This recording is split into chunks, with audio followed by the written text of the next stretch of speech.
Michel Chauvière. Alors, il est docteur en sociologie, Michel Chauvière. Il est directeur de recherche émérite au CNRS, membre du CERSA, Université Paris 2.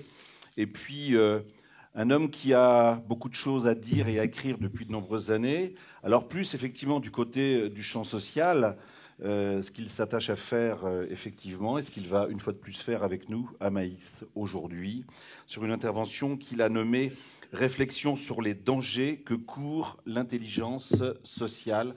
Mais finalement, c'était marqué. Michel, tu as la parole. Au début, on t'avait dit 1 heure, après on t'a dit 45 minutes. Là, 40 minutes, ce serait pas mal. Voilà, tu as la parole. Merci. Si tu veux, je peux faire très vite, 5 minutes. Non, non, 40, c'est bien. Bien, merci. Merci tout le monde, et toi en particulier. Je voudrais compléter un peu la présentation qui a été faite, parce que tu as dit des choses de mon état civil, mon état professionnel, mais tu n'as pas dit ce qui m'intéressait comme sujet, ou très peu. Alors, effectivement, je suis pas travailleur social, je suis pas soignant, je suis pas poète. Bon, on fait ce qu'on peut. Je suis un tout petit peu formateur, mais je suis surtout chercheur au CNRS, effectivement, et ça depuis quelques décennies. Et j'ai une espèce d'obsession que je n'ai pas réussi à soigner jusqu'à présent, savoir que je m'intéresse depuis longtemps à ce curieux secteur qu'on appelle le social dans toutes ses formes historiques, instituées, complexes, actives, dynamiques. Bref, quand on regarde ça avec un peu de distance, le domaine dans lequel vous êtes, plus quelques autres, parce que vous ne présentez pas tout, il y a des tas de familles, de petites et de grandes familles, c'est un milieu mouvant, dynamique, actif, et qui a une historicité grande. Voilà, c'est ça qui m'intéresse. Alors, au CNRS, d'ailleurs, ce n'est pas un sujet très académique, ce qui fait qu'on n'est pas beaucoup à s'intéresser à cet aspect-là des choses. Il y a des sujets bien plus nobles, l'école, le travail, pris comme ça très directement. La sociologie va mal, mais enfin, ce n'est pas le problème. On en reparlera tout à l'heure, éventuellement, à table. Alors, je le prends comment, cette question du social, l'énigme du social, si vous voulez, du social réalisé. Voilà, c'est ça qui m'intéresse. Pas le social comme philosophie, mais le social comme réalisation. Et vous en êtes un exemple. Je le prends par en haut, pardon pour les métaphore un peu géographique, par en haut, c'est-à-dire par les politiques publiques, parce que sans politique publique, d'ailleurs vous avez fait référence en permanence à l'état des politiques publiques, vu les politiques publiques, etc. Je le prends par le bas, alors c'est plus difficile, parce que par le bas c'est très dispersé, c'est très hétérogène, par moments on s'y perd, et depuis des années j'ai pas encore fait le tour, par le bas, et puis je le prends aussi par ce qui s'échange entre le haut et le bas.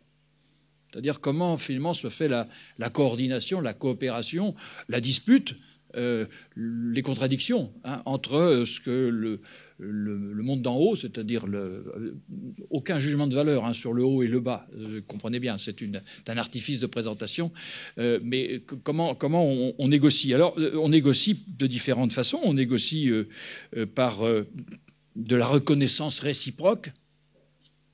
Et c'est une question qu'on peut se poser pour le niveau de reconnaissance de ce champ par les politiques publiques aujourd'hui. On peut penser qu'il y a quelque chose qui s'est défait. Également par la reconnaissance par les personnes concernées, in fine, puisqu'elles interviennent comme tiers dans cette affaire. Je ne sais pas d'ailleurs si c'est elle le principal tiers ou c'est le professionnel qui est le tiers entre les politiques publiques et les usagers. Bon, c'est à discuter. Mais au moins, il y a au moins trois éléments dans ce montage. Il y a des décideurs, financeurs, législateurs légitimes, puisqu'on les a élus, ou en tout cas indirectement par certains d'entre eux.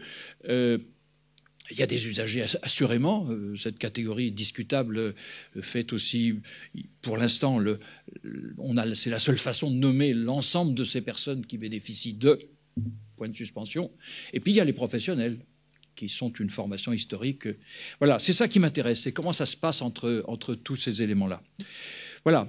Alors, j'ai entendu ce matin, avec beaucoup d'intérêt, ce qui a été rapporté.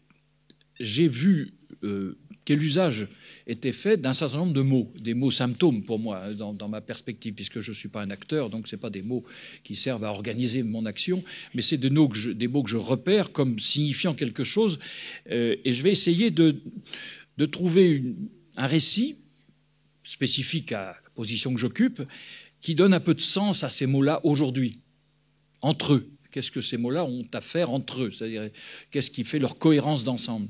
Alors, j'en ai repris quelques-uns très rapidement. Parcours, territoire, citoyenneté, évidemment clinique, un mot important, sur-mesure, singularité, sujet, tous ces mots-là ont été employés. On a parlé aussi d'institutions à haute dose. Il y a presque une pièce entière consacrée à la vision institutionnelle ou à la logique institutionnelle ou à la politique institutionnelle. Mais on a parlé aussi de services, on a parlé de domicile dans cette même ligne-là. On a parlé de durée, de temps, la question qui était posée tout à l'heure. Et puis on a parlé on a utilisé beaucoup de mots pour dire ce qu'on voudrait développer. Alors le mot de passerelle sert de référence, peut-être même comment je veux dire, de métaphore pour dire tout ça. Mais derrière, il y a partenariat, il y a action conjointe, il y a partage, il y a synergie, il y a maillage, enfin bref, il y a une famille de mots là extraordinaire. D'ailleurs, c'est aussi intéressant à rappeler que tous les mots qu'on nous a donnés tout à l'heure, dont certains relèvent, enfin qu'on a du mal quelquefois à appliquer, sauf à fabriquer de la poésie après coup avec tout ça, hein, ce qui a été fait est très très bien fait. Voilà. Alors, ce que je voudrais donc, c'est partir de ces éléments, de ces mots symptômes, et d'abord ouvrir dans une direction, je dirais, un peu historique. Pourquoi? Parce que je crois, et c'est peut-être une des difficultés des générations actuelles, je crois que l'histoire, la réflexion historique, le travail historique ou généalogique, si on veut, donne des atouts pour l'actualité. Il y a des points sur lesquels il faudrait être très au clair. Ça commence à la Libération française. Ah, pardon, non, erreur. Ça commence à la Révolution française. C'est un peu plus loin dans le temps. À la Libération aussi, bien sûr. C'est peut-être parce que je pense à Bonafé, Toscaïès et compagnie dont on parlait à l'instant. Mais ça commence à la Révolution française. Et il y a 2-3 éléments que je voudrais simplement glisser, parce qu'on n'a pas le temps de développer tout ça. Mais la théorie de l'assistance, à ne jamais confondre avec l'assistanat, comme certains élus d'une région un peu plus au sud ont pu le faire sciemment pour faire un coup politique. La théorie de l'assistance est une théorie fondamentale dans le montage républicain dès la Première République. C'est un droit des gens. C'est un droit des gens. Donc c'est un droit subjectif. Et ça me paraît tout à fait important.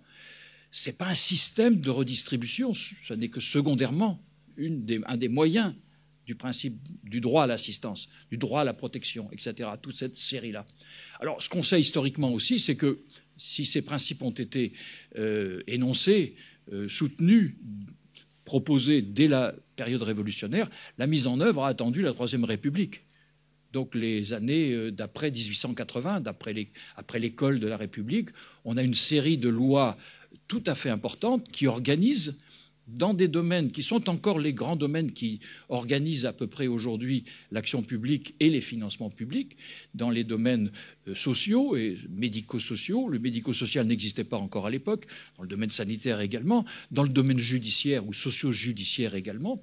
Il y a, avant la guerre 14, tout un ensemble qui vise la protection de l'enfance, la protection, l'action pénale contre les maltraitances faites aux enfants, le droit des enfants abandonnés de l'assistance publique, aide sociale à l'enfance aujourd'hui, les classes et écoles de perfectionnement pour contrebalancer les difficultés de l'école de la République à être vraiment l'école de tous, 1909, les premières lois sur les enfants délinquants en 1912, avant 1945, mais dans l'esprit déjà d'avoir une spécificité du droit pour les mineurs.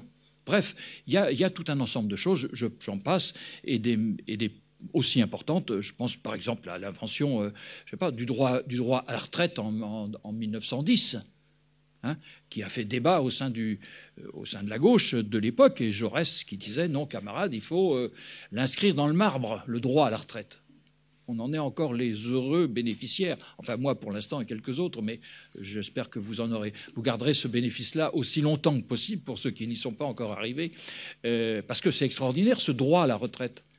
Pour regarder les pays anglo-saxons qui ont des difficultés avec la retraite parce qu'elle n'est pas inscrite comme un droit de la personne, et que, ma foi, si vous avez fait un mauvais choix de pension de retraite, eh bien, vous êtes condamné à travailler jusqu'à un âge très avancé. Si vous allez à New York ou à Québec, vous trouvez des gens de 75 ans qui vendent des pommes de terre, des carottes, etc. pour survivre. Bon, voilà, c'est pas notre situation tout à fait, même s'il y a beaucoup à dire sur les... Voilà, tout ça s'inscrit dans une histoire. Et le social dont on hérite aujourd'hui, sous les formes multiples, ben, il apparaît effectivement au tournant du 19e et du 20e, et la première profession qu'il symbolise, qu'il le réalise, c'est la profession d'assistant d'assistante sociale à l'époque, parce qu'il n'y avait pas d'hommes, mais aujourd'hui assistante de service social, hein, dès avant la guerre, pendant la guerre et dans l'entre-deux-guerres. Et puis la profession d'éducateur apparaît à la guerre suivante, pendant Vichy, et consolidée et relayée à la libération par toute une politique de renforcement.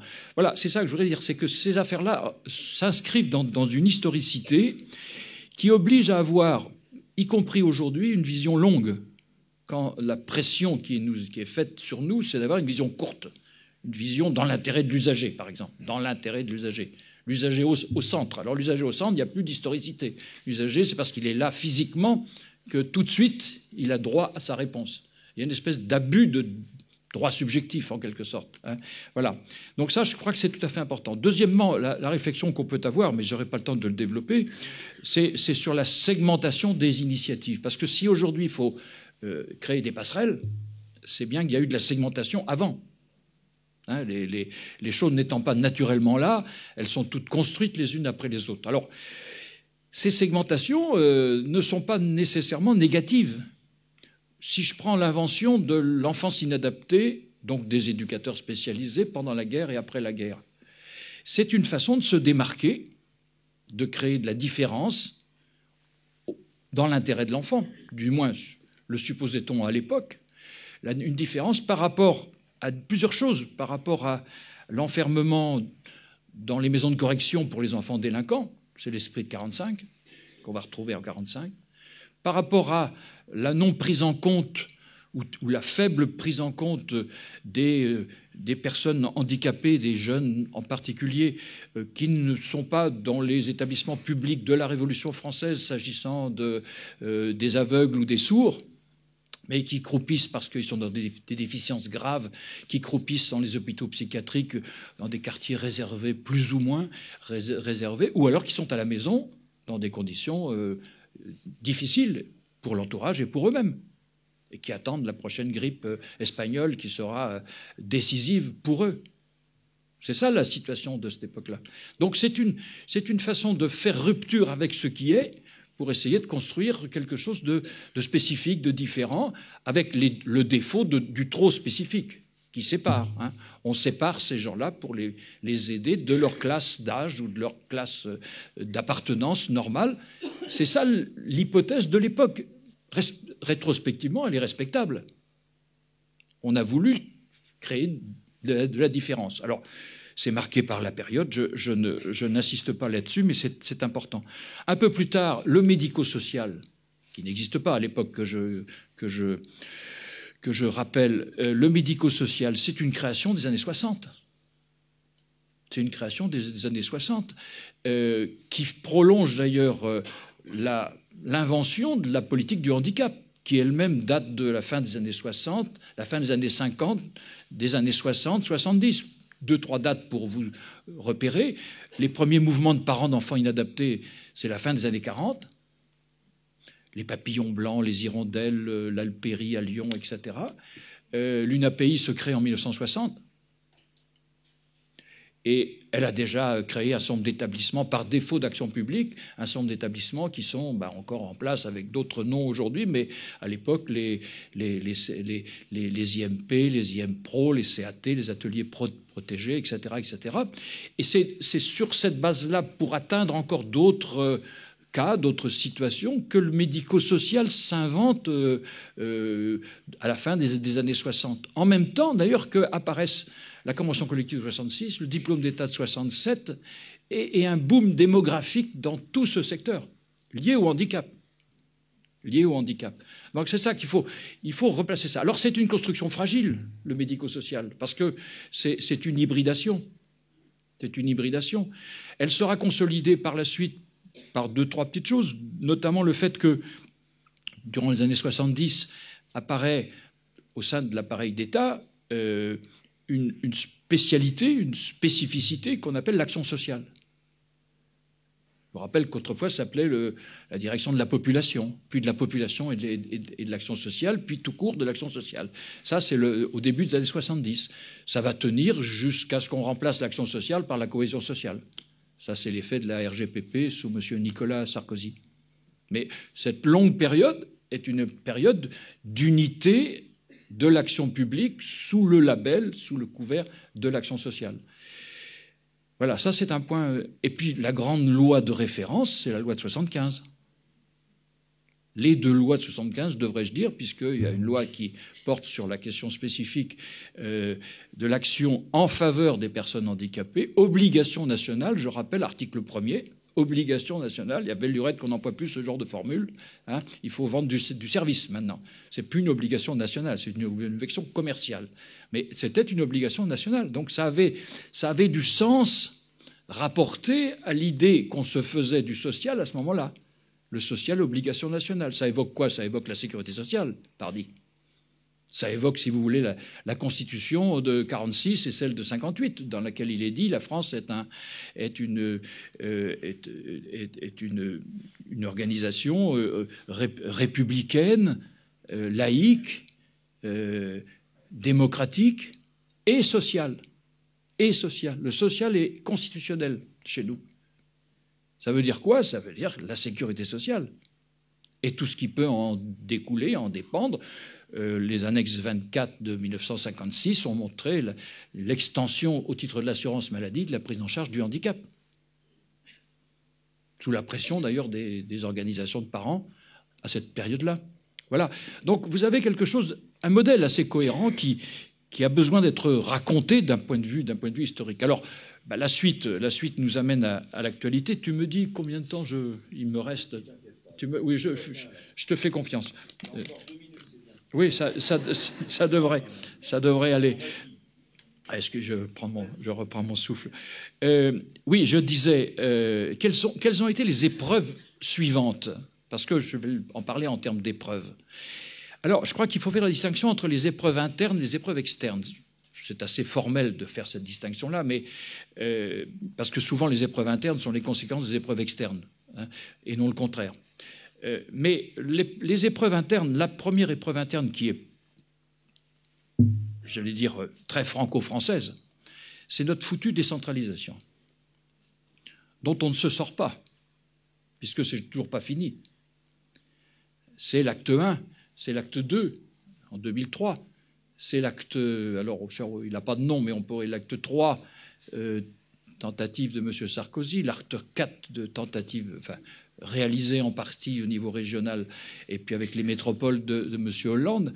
Et ce qui va arriver maintenant, je n'en sais trop rien, enfin, pas plus que vous, mais voilà, on est dans un processus qui a été engagé, et ça c'est une rupture avec la période antérieure, mais qui est loin de voir son terme, sachant que nous ne sommes pas un État fédéral et que les forces pour que nous ne soyons jamais un État fédéral sont considérables, à droite comme à gauche. C'est-à-dire le modèle vertical ou jupitérien de la France, si vous voulez, ou soviétique de la France, prenez les références qui vous plaisent, ça continue à s'imposer. Et l'actuel président s'inscrit dans cette ligne-là. C'est compliqué à gérer un modèle comme ça. Mais il inclut, et c'est quand même important pour vous, il inclut une définition historique que je simplifierais en disant la République sociale, hein, avec ses appuis aux différentes périodes que j'ai citées, la République sociale. Alors je crois que ça, c'est une épreuve tout à fait importante. L'épreuve principale, ce n'est pas la montée des problèmes sociaux. La montée des problèmes sociaux, c'est dans l'ordre normal des choses. Il y a des périodes où il y a plus, des périodes où il y a moins. Mais il y a un changement dans la gouvernance. Je déteste ce terme, mais je vais quand même l'utiliser pour simplifier, de la gouvernance publique. Alors c'est une des premières épreuves. Et vous voyez comment ça complique le paysage. Ça ne simplifie pas les services qui sont dus aux usagers en grande difficulté, surtout dans le moment où ils deviennent plus nombreux et avec des problèmes qui n'étaient pas prévisibles, qui n'avaient pas été codés précédemment, parce que tous ces problèmes sont des problèmes qui ont été codés, c'est-à-dire qui ont été diagnostiqués, nommés, qualifiés, etc. etc. Donc on n'est pas... Hein, c'est l'histoire. L'invention de l'enfance inadaptée, justement, c'est un recodage d'une situation connue en des termes qui sont commodes pour l'action publique, commodes aussi pour mobiliser des ressources humaines, commodes pour fabriquer du neuf, etc. Voilà, c'est cette espèce de... Il y a des mots qui sont commodes. Donc ça veut dire qu'ils sont travaillés en amont, au niveau du diagnostic, et qui permettent l'action en aval. Alors ça, c'est une épreuve assez difficile. Il y a une deuxième épreuve qui est importante, qui là est plutôt externe, c'est l'épreuve de la construction européenne. Alors ça se manifeste clairement dès les années 90. Je ne vais pas rentrer dans tous ces détails, mais le point d'orgue, enfin un des points d'orgue, parce qu'il y en aurait un certain nombre à citer, un des points d'orgue, c'est quand même la directive de 2006 sur le statut des services. Et ça impacte jusque chez vous. Qu'est-ce qu'un service, dit cette directive? Alors 2006, c'est la suite de la directive première, celle de M. Bolkestein, tout le monde se rappelle le nom de ce personnage, ultralibéral, et qui a été amendé par le travail de nos représentants dans le cadre européen, donc jusqu'à aboutir au compromis, parce que toutes ces choses-là sont des compromis. Et vous voyez comment il y a des compromis encore jusqu'à aujourd'hui à propos du glyphosate ou des choses comme ça. Et voilà, c'est difficile de faire avancer ce genre d'ensemble trop complexe pour fonctionner correctement. Le compromis de 2006 stipule, et ça c'est important, toute activité de service est une activité économique par définition, virgule, sur un marché donné. Quand je dis toute activité de service, il n'y a pas d'exception dans la définition.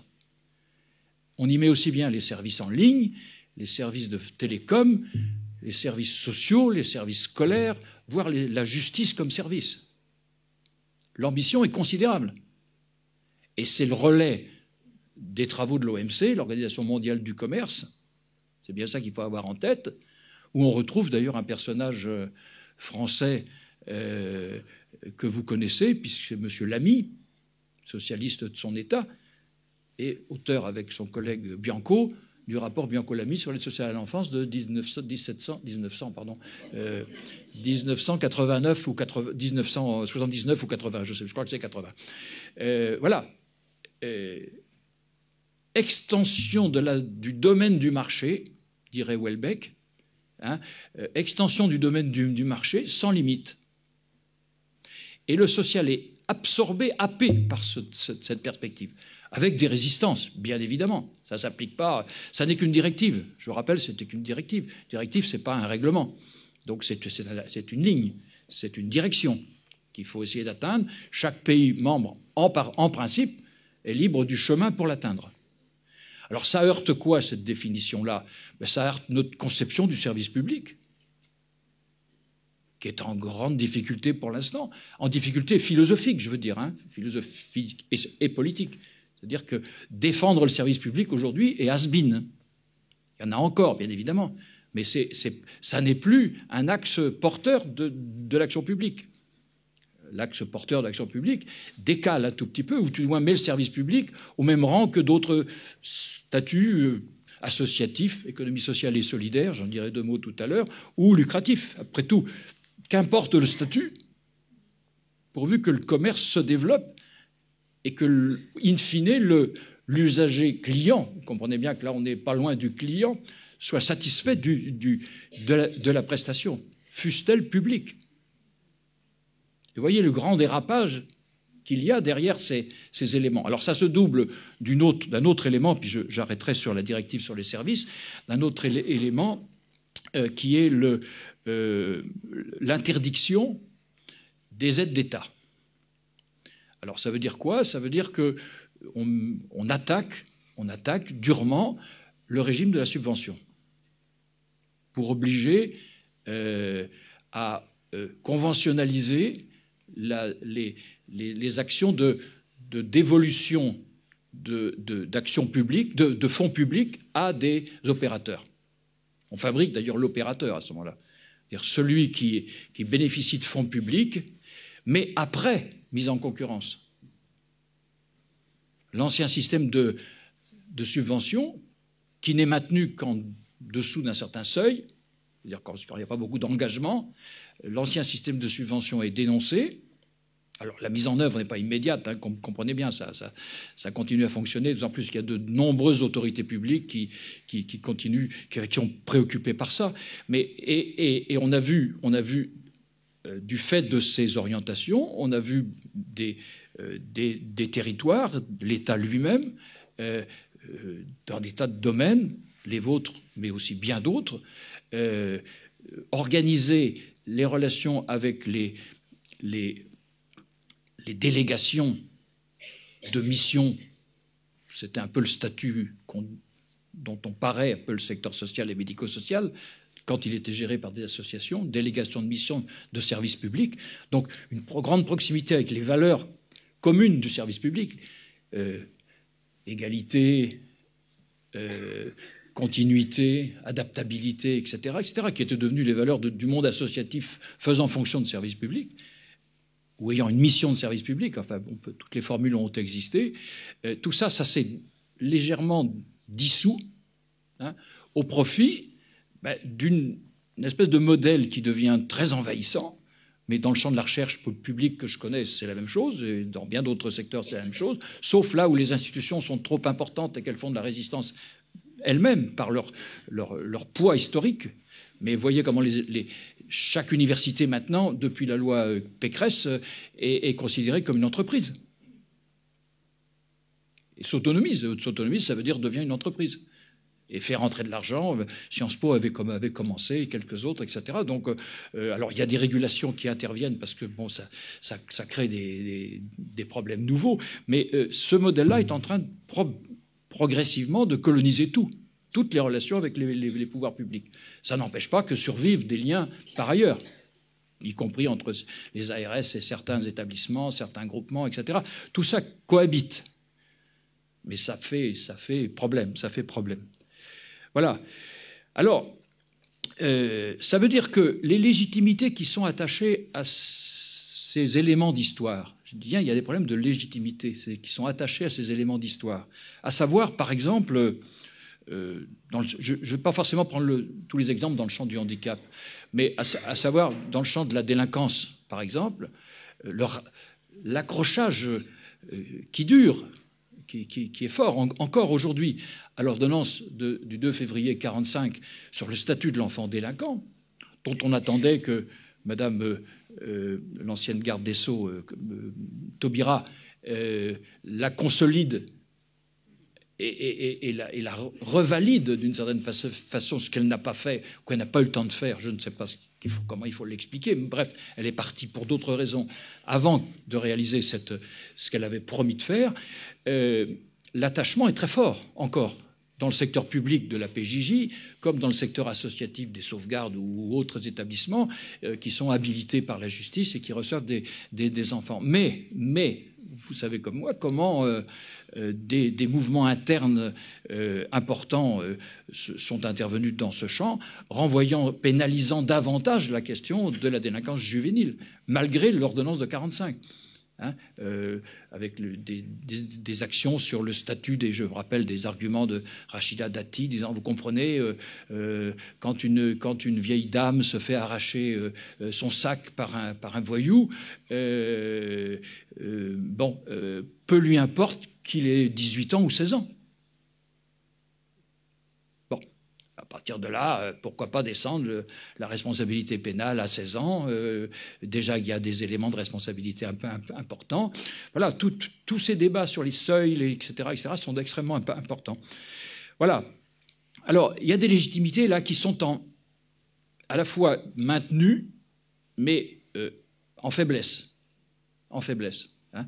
Et je pense que la loi HPST, mais peut-être Pascal en parlera davantage cet après-midi-là, qui a mis quand même un coup d'arrêt à l'autonomie relative, mais à la légitimité en voie de construction, en permanence, du médico-social, en absorbant le médico-social dans un cadre plus large, le sanitaire, et en vendant aux acteurs l'idée de se mieux coopérer entre les uns et les autres, d'où le thème d'eau aujourd'hui.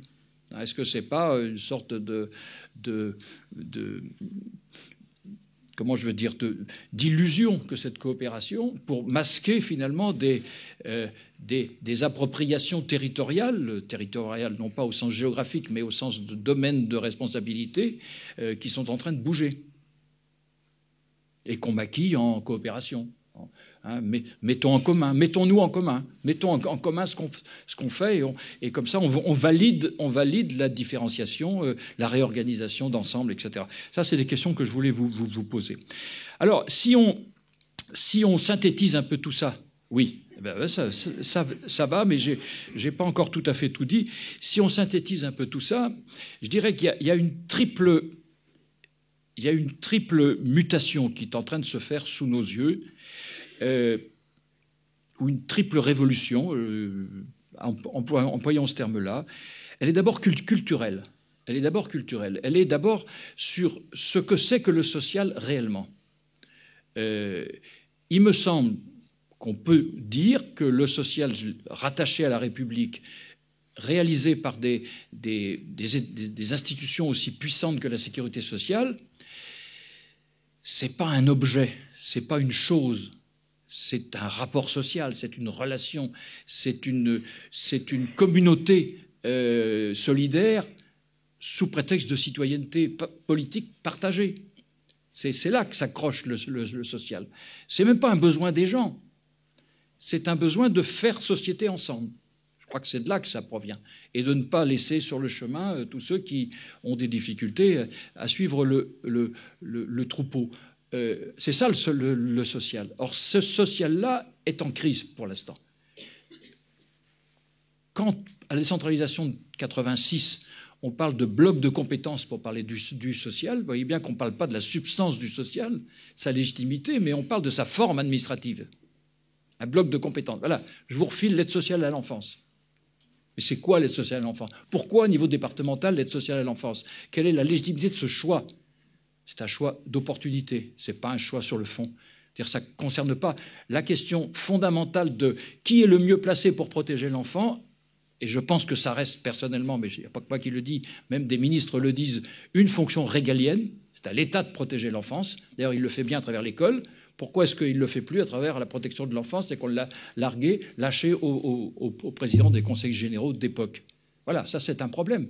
C'est un choix qui a une série de conséquences sur la nature même de la chose. La preuve, alors on a plein de... Voilà, la coopération avec les milieux judiciaires en protection de l'enfance, ça a foiré, ça a donné des tas d'affaires à Outreau, à Angers, etc. Et ça continue. Quand le département de Maine-et-Loire veut réviser les conventions avec les bénéficiaires de fonds publics pour optimiser un tout petit peu, faire des économies de fonctionnement et relance des appels d'offres, en dépit d'ailleurs de la norme administrative fixant un peu l'utilisation des appels d'offres, et que finalement c'est une boîte de Paris, les apprentis orphelins d'Auteuil qui raflent le marché, mettant en péril tous les établissements qui ont des projets, etc. Voilà, ce dossier qui est connu, mais ça veut dire que c'est peut-être pas le bon niveau, et il faut le dire.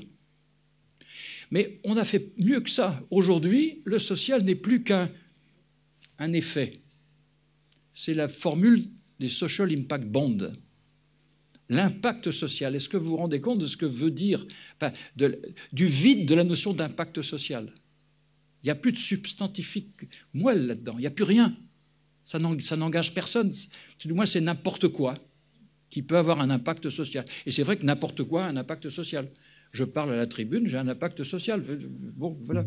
Et d'autres impacts, j'espère. Cette notion d'impact vide complètement le social de toute substance. Et ça me paraît tout à fait important. C'est une injure, finalement, à l'intelligence sociale de tous ceux qui ont fabriqué tous ces champs-là. Ça me paraît un point important. Première révolution. Et je crois que nos élus aujourd'hui, de haut niveau, ne sont plus très attachés à défendre le social dans sa spécificité. Et on ne va pas le liquider pour autant. Il y a tous ces gens qui ont des besoins, il y a tous les engagements de la France, il y a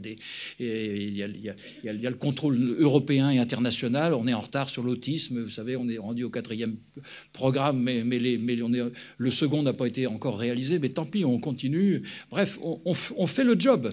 Mais en même temps, il n'y a pas d'entrain. C'est-à-dire que la République sociale n'est plus soutenue. Et il n'y a donc plus de doctrine sur ces sujets-là. Ils sont laissés à eux-mêmes. Ça, c'est un point important. Alors, deuxièmement, il y a une révolution économique qui va de pair avec cet élément-là. Je ne sais pas lequel entraîne l'autre. C'est pour ça que je ne suis pas forcément d'accord quand on met d'abord la question économique en avant, le manque de moyens.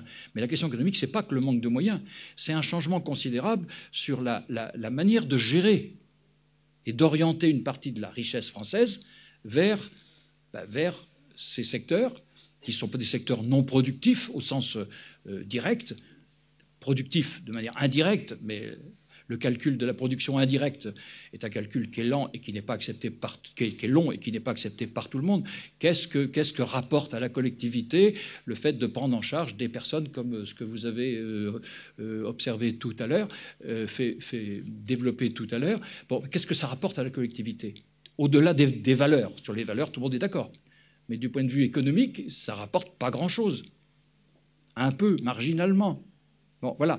Je caricature un tout petit peu. Je ne suis pas forcément d'accord avec ce que je dis. Hein. L'essentiel, c'est comme... J'essaie de parler comme il parle, enfin comme il parle, sans oser nous le dire, mais en le pensant très très fort. C'est-à-dire, il pense très fort qu'on le voit bien. C'est-à-dire qu'on perd beaucoup d'argent sur ce truc-là. Alors si, effectivement, des investisseurs privés voulaient bien y prendre quelques risques, c'est en train de se mettre en place, on pourrait trouver une seconde solution, un second souffle. C'est ça que... Alors, je ne vais pas taper sur M. Itier, mais il le mérite tout de même. C'est-à-dire que sous couvert de Social Impact Bond, dont il a été le grand défenseur, peut-être même un des premiers à soutenir ce modèle qui nous vient du monde anglo-saxon, où il a été théorisé depuis longtemps, c'est évident. Ne pensez pas que c'est une invention française. D'ailleurs, c'est en anglais qu'on en parle. Social Impact Bond, ça veut dire investisseur, alors qu'on l'a traduit en français par contrat. Alors, ce n'est pas un contrat, c'est un investissement, c'est pas la même chose. Hein, dans lequel il y a du contrat, mais il y a de l'investissement d'abord. Autrement dit, on n'a pas assez d'argent, ça serait à discuter.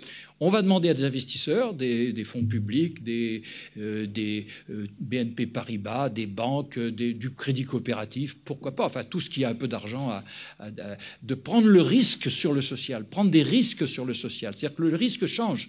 C'est plus les usagers qui ont des risques, qui courent des risques, c'est l'investisseur qui court un risque sur le social. Et je vous rappelle l'exemple de la sauvegarde du Nord. Il s'agissait, constatant que le département du Nord paye plus de placements familiaux, de placements d'enfants que la moyenne nationale. Ça, c'est l'effet des techniques de benchmarking, c'est-à-dire qu'on sait à peu près la moyenne eu égard à la population, etc., la moyenne nationale, et on s'intéresse aux écarts à la moyenne. L'informatique permet de faire toutes ces approches-là. Donc, comme le Nord, qui est par ailleurs sinistré parce qu'il n'a plus de ressources suffisantes, et puis et des charges importantes au-delà de la moyenne nationale, etc., comment, par une action de prévention, réduire les décisions de justice de placement d'enfants. C'est du social au degré zéro, ça. C'est-à-dire c'est l'anticlinique. Hein, je pense que même on peut parler de clinique judiciaire. Certains juges ont parlé en ces termes-là. C'est-à-dire qu'une décision de justice, le placement d'un enfant, c'est normalement une décision prise en concertation et qui a un fondement, qui n'est pas prise pour simplement ennuyer le département qui doit payer. Assurément, il doit payer. Bon, voilà. Et ça fait partie des orientations actuelles. Autrement dit, l'invention d'un social qui ne serait plus du social, qui serait de l'activité, avec de l'accompagnement. C'est pour ça que ce terme est un peu un affaiblissement, me semble-t-il, de la notion de clinique. Alors on peut dire un accompagnement clinique, on rattrape un peu le coup, mais l'accompagnement, c'est justement ce qui permet d'éviter le transfert dont il était question tout à l'heure. Parce qu'on se contente d'aller avec, d'aller à côté, accompagner. Et ça, on est prêt à renoncer à la clinique. C'est bien ça où il y a souci, c'est que les changements de modèle économique ont des effets sur la substance même de votre travail. Alors, bon, je ne vais pas insister sur ce point, vous le connaissez bien. Ça a quand même fabriqué au passage des catégories d'action, des catégories visant à nommer les acteurs, comme l'opérateur. Aujourd'hui, les associations sont devenues opérateurs pour le compte des services publics, opérateurs et employeurs. Quelque chose a changé là. Et les pouvoirs publics traitent avec des opérateurs. Il y a même une alliance avec les opérateurs, alors que précédemment, il y avait une alliance avec les métiers. Parce que c'est avec les opérateurs qu'on peut parler d'économie, d'efficience, etc., etc. Je te vois venir. Ça, l'opérateur, va. Moi, c'est le métier, toi, c'est l'opérateur. Bon, c'est avec l'opérateur qu'on parle business, quoi, en quelque sorte. Alors, c'est couronné par l'annonce de M. Itier depuis qu'il est maintenant haut commissaire à l'économie sociale et solidaire. On n'aura pas le temps de parler d'économie sociale et solidaire. Certains l'appellent l'entrepreneuriat social et solidaire. Je pense qu'ils ont tout à fait raison. Mais son annonce récente, c'est qu'on va vers un Social Business Act. Je pense que là, les mots sont très clairs. Social Business Act. C'est ce que disait l'Assemblée des départements de France il y a quelque temps. Il faut transformer l'usager en un client. L'Assemblée des départements de France.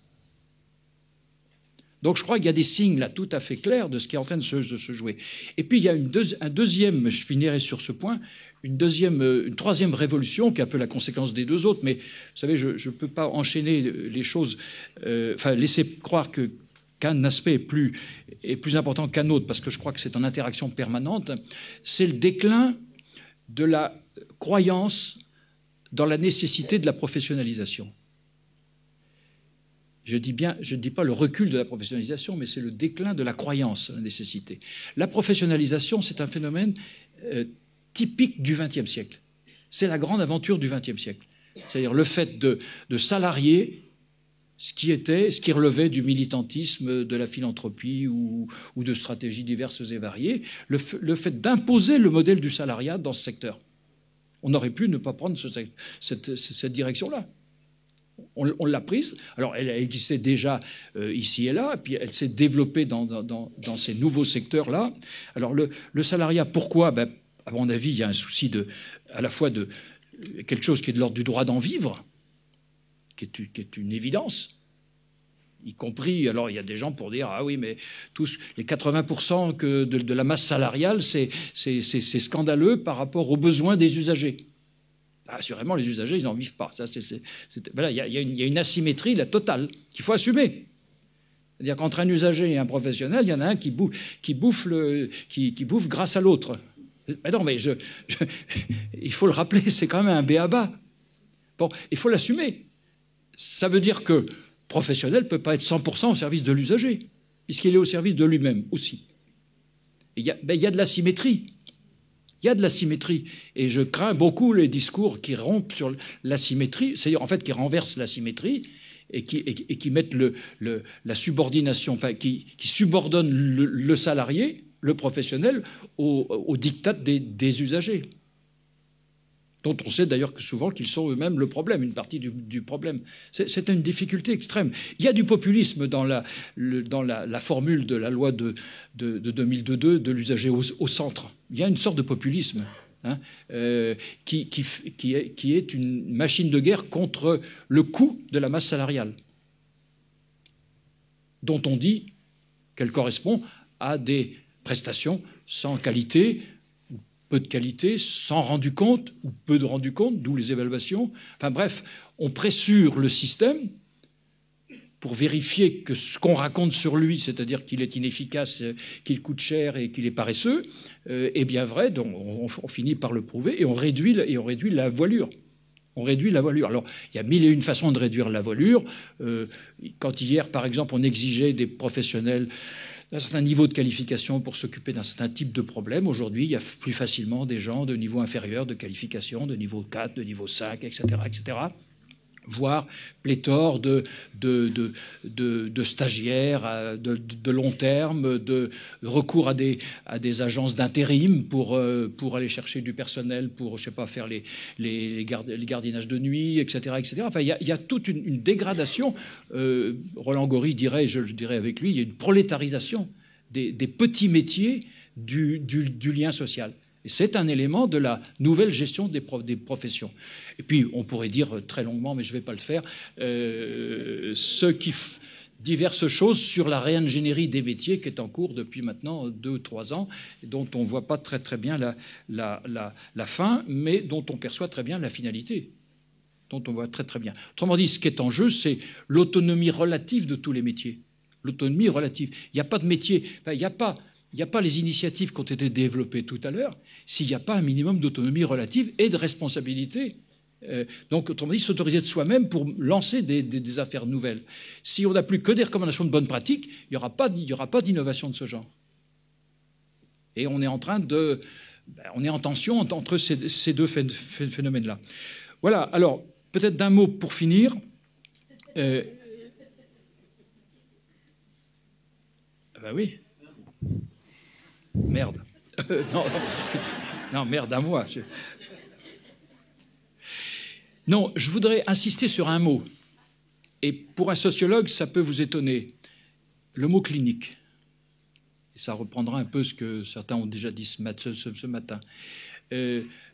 Dans le modèle que je me suis fabriqué, parce que j'ai essayé de travailler, c'est ce que j'appelle l'intelligence sociale, c'est le thème un peu d'aujourd'hui, dans le modèle que je me suis fabriqué pour répondre à la question, finalement, puisque le social fout le camp, un peu partout, que les professionnels sont en conflit, qu'est-ce que c'est ce social-là?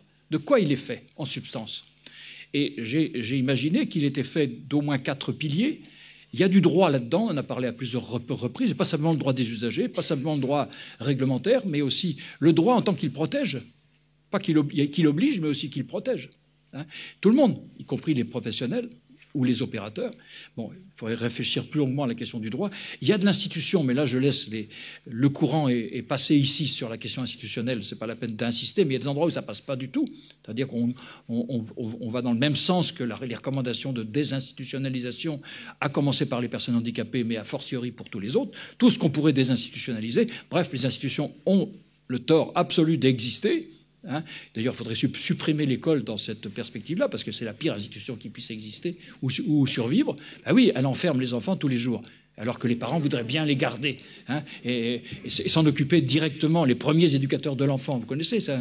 Bon, heureusement, il y a l'école qui va recommencer. On est au début septembre, quoi. Voilà, faut être sérieux. Donc, dire qu'il y a belle lurette, qu'il y a des coopérations qui existent, qui pourraient s'améliorer. Donc il y a du droit, il y a de l'institution, il y a des savoirs en jeu. Parce que sur toutes ces choses-là, on ne sait pas grand-chose, dans le fond. On agit, et puis on essaie de comprendre. Mais on ne sait pas. On parlait de la délinquance, vous croyez qu'on a progressé sur la connaissance de la délinquance. On n'arrive pas à transférer ce qu'on sait à la question de la radicalisation. On échoue sur la radicalisation. C'est bien la preuve qu'il y a des choses à mettre en œuvre. Alors, pas simplement des expériences à faire, mais aussi des théories à mobiliser. Au temps de l'enfance inadaptée, ils avaient des théories en tête. Piaget nous enseignait ce que ça pouvait être que l'intelligence, Vallon à sa façon, etc. Mais voilà, où sont ces référentiels-là? On est dans des savoirs googlisés aujourd'hui. On trouve tout sur Google. Enfin, on trouve rien qui fasse penser. On trouve ce qui bouche, de l'information qui bouche les trous. D'ailleurs, dans les travaux d'étudiants, on en parlait tout à l'heure avec Pascal, on trouve ça énormément. Des morceaux entiers tirés de Google. Bon, c'est pas sérieux. Et ça satisfait évidemment la gestion actuelle.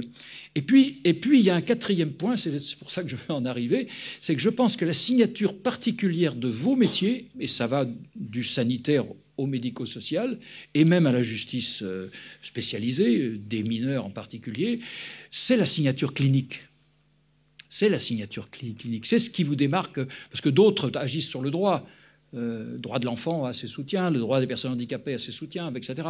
Bon, d'autres agissent sur la question institutionnelle, les communes avec d'autres secteurs, d'autres agissent sur les savoirs, bien évidemment, les chercheurs s'en mêlent, les universitaires et tout le monde presque.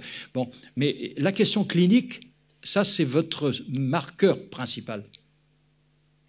Parce que c'est ça qui fait la différence avec ceux qui n'ont pas de regard clinique, qui ne veulent pas en avoir, surtout pas, qui gèrent, qui cherchent des besoins, là où il faudrait chercher plutôt cliniquement des réalités vécues et qui n'ont pas un sens immédiat. Parce que le besoin, c'est de la réalité refroidie, le besoin. Il faut que ça rentre, c'est un parpaing. Le besoin, c'est carré, c'est comme les blocs de compétences. Hein. Le parpaing, c'est dans la même idée, c'est du carré. Bon, or, la vie, c'est pas du carré. Donc, la clinique, je crois qu'il faut la consolider. Et je pense qu'aujourd'hui, c'est elle qui prend le plus, qui est le plus dans le viseur des idéologues qui accompagnent la révolution managériale, la nouvelle façon d'allouer la ressource publique, etc., etc. Ça, c'est, à mon avis, le plus dangereux. Voilà, merci beaucoup.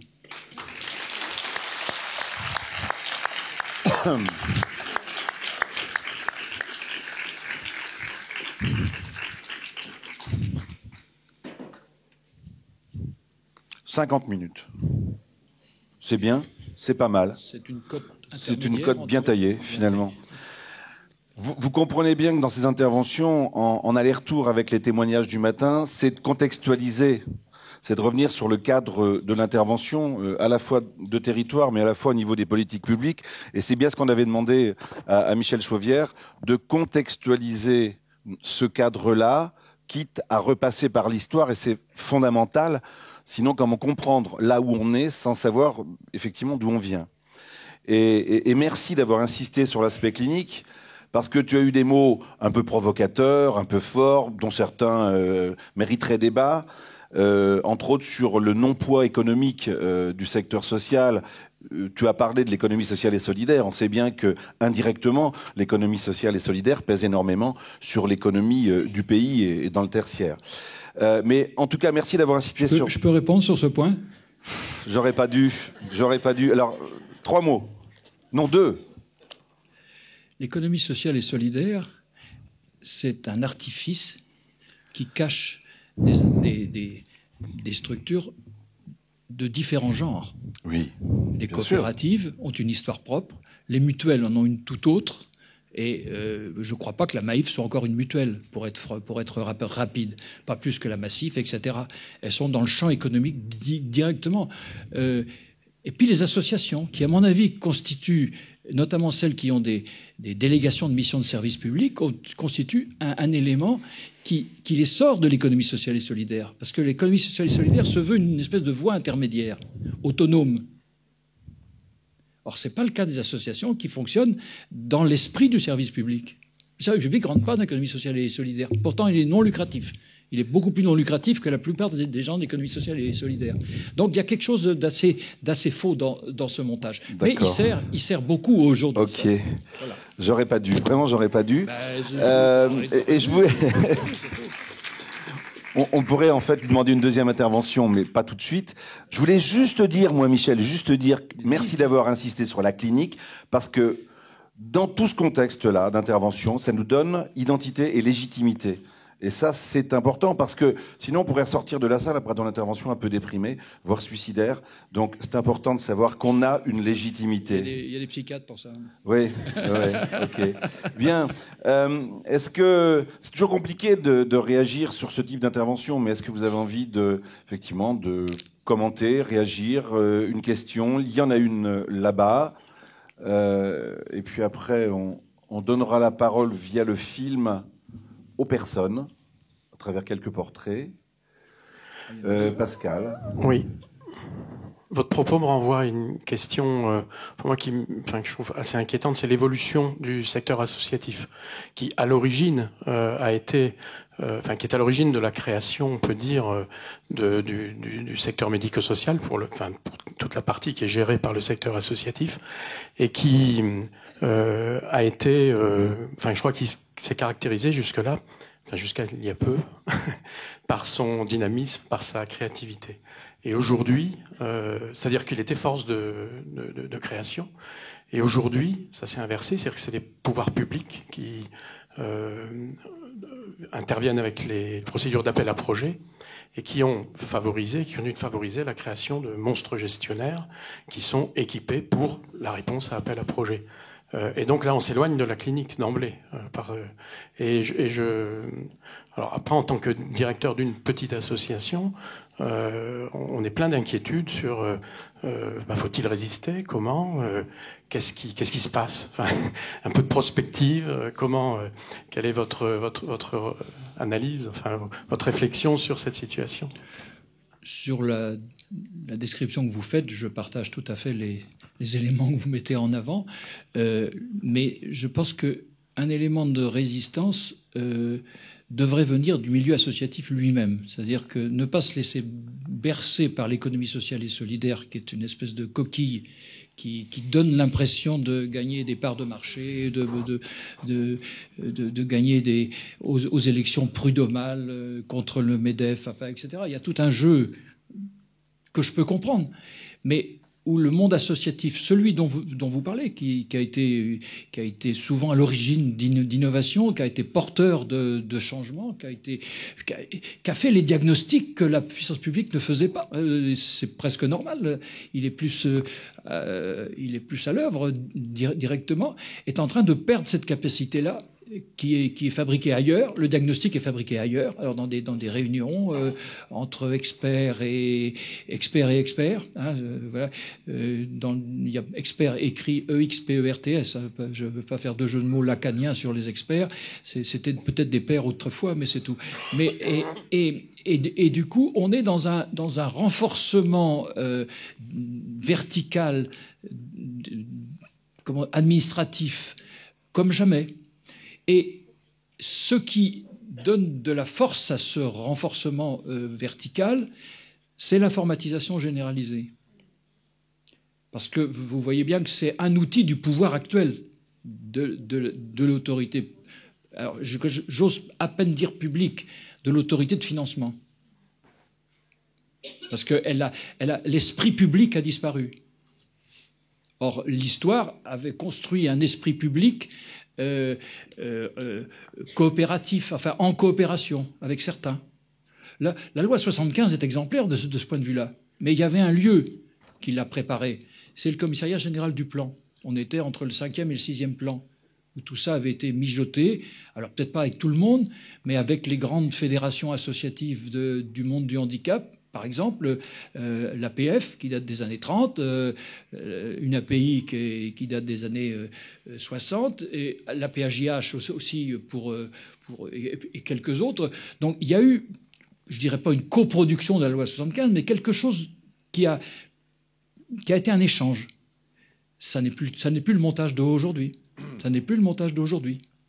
Et c'est là où le monde associatif devrait se ressaisir pour la partie de la vie associative. Alors je ne parle pas de la vie associative spontanée, loi de 1901 des joueurs de boules. De toute façon, ça ne demande pas d'argent public, donc il n'y a pas de raison que ça disparaisse.